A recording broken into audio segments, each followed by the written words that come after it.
यह बाकी तारिका स्टूडियो नवादा अम्बेडकर नगर।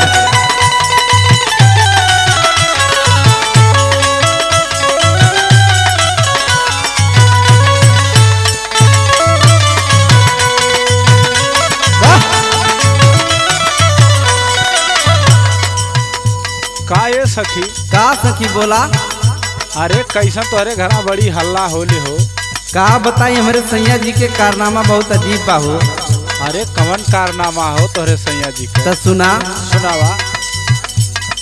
का कहीं सखी पियवा के कारनामा,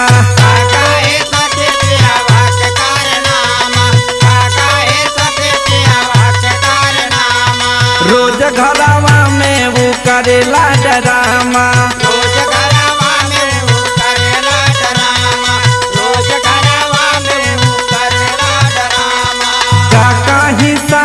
पियवा के करनामा, रोज घरवा में वो करेला डरामा, रोज घूमे महुआ तरे जाए बलमा सखी रतिया में फहिया, न जाने के दे रोज करे हलो हाय हाय।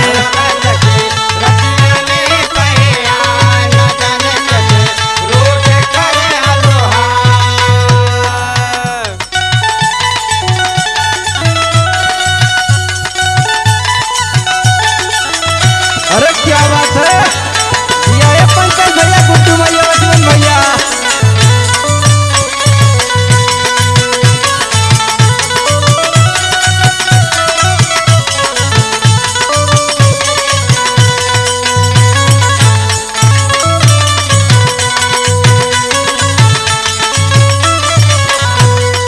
ये सखी का हो? अरे अब लगा था दवाई करावे पड़ी। अच्छा हाँ तो सुना सुनावा। जाके कराई अब हम वो कर दावा,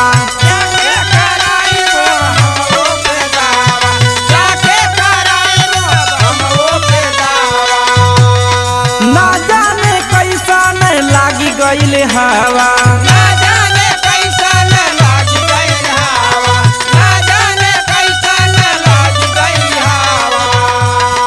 जाके कराई अब वो कर दावा, ना जाने कैसा न लागी गईल हवा।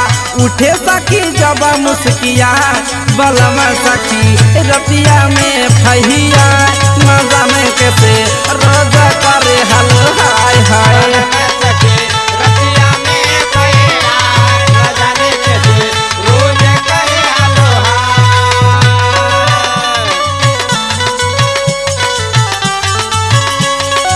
अरे छा गिला अरविंद भैया।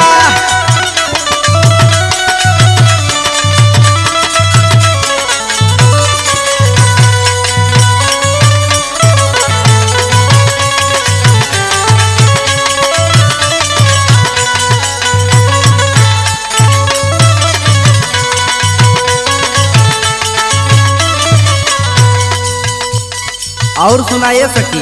अच्छा सुनावा। अंकित बेदर्दी के का समझाई,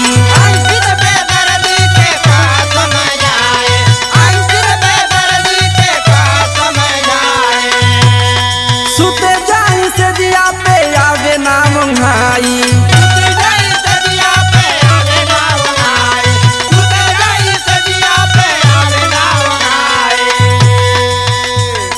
अंकित बेदर्दी के का समझाई, सुते जाई से दिया पे आवे नाम भाई।